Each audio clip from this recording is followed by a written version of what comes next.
ओम नमः शिवाय।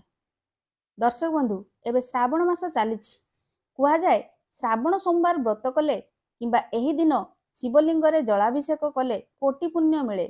श्रावण सोमवार पालनर महत्व संबंध रे आउ एक वीडियो वर्णना करिछि। तेणु आम चैनल एमएस ओडिया एजुटेक सह जोड़ी होई थांतु। हाँ, जदि वीडियो साधारण जीवन चलनी किछि ज्ञान आपन को भल लगुछि तो वीडियोटी को लाइक और कमेंट निश्चय करंतु। आजिर वीडियो रे आमे जानिबा शिव मंदिर रे अर्ध परिक्रमा काहेकि करा जाए। शास्त्र रे लेखा अछि अर्ध समसूत्रं नित्यर्थं शिव प्रदक्षिणी कुर्वन् समसूत्रं न लंघयेत इति वचनांतरात सोमसूत्र। कहा जाए शिव हेउछंती ज्योतिर्लिंग आदि ओ अनंत शक्तिर आधार। अनवरत तांकठारु प्रचंड ऊर्जा शक्ति ज्योति निर्गत हेउथाय। तेणु आमे तांकर पूजार्चना बेले पंचामृत ढाली थाउ, घर्षण करि थाउ, जलाभिषेक करि थाउ। एथिपाई एक जलभर्ती कुंभ तांक मथा उपरे थाए, जेउथिरु सर्वदा जल पडुथाए। फलरे तांक शरीर शीतलता प्राप्त हुए। तेणु ए सबु चढ़ाइला बेले किछि किछि अवशिष्टांश निर्मली बा जलधारी बा समसूत्र बाटे निर्गत कराइबार विधि रही, जहाँ आमे पादुका रूपे सेवन करिथाउ एवं एही निष्कासन जल मंदिरर बाहर पर्यंत थाए।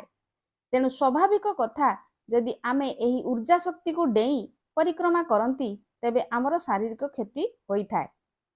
तो आमे मंदिरर परिक्रमा बामरु आरंभ करी समसूत्र पर्यंत जिबा एवं पुनश्च सही बाटे फेरी आसी दक्षिण पटु समसूत्र पर्यंत जिबा एवं एहार पादुका पाइबा।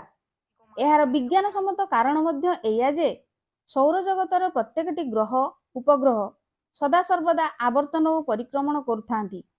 परस्पर परस्परर आकर्षण बल जोगु अधिक शक्तिशाली होइथांती एवं अनवरत सूर्यंठारु शक्ति प्राप्त हेउथांती। सेहीपरि आम पृथ्वी पृष्ठरे मंदिरर गर्भगृह गुड़िक अधिक शक्ति उत्सर क्षेत्र को लक्ष्य करी करा जाय थाए, अर्थात रेडियो एक्टिव सोर्स होई थाए। एहार प्रमाण स्वरूप काशीर जल रे अधिक मात्रा रे यूरानियम थाए। एहा वैज्ञानिक मानक मत। तो पूजा पाठ और मंत्र द्वारा एहा अधिक शक्तिशाली होई थाए। तेणु परिक्रमा करिवा द्वारा निश्चित रूपे आमर मानसिक स्थिरता बढ़ी थाए एवं मन मध्य निर्मल रहे। दर्शक बंधु, बहु आरंभरू वेद पुराण शास्त्रर कौनसी लिखित प्रमाण नथिला। लोके केवल शुणी शुणी अथवा अभ्यासगत भाव में मन रखुथिले। तेणु एथिरे कौनसी संदेह नाही जणे वेद अध्ययनरत गुरु महात्मा हुंतु किबा आम भली साधारण लोक तो जेउ ज्ञान द्वारा अन्यर कौनसी क्षति हेउ नाही ताहा आमे शुणिले बा पालन कले आमर कौनसी असुविधा नाही। ए भिडियोटी संपूर्ण रूपे इंटरनेट सोर्स रु आसी। धन्यवाद।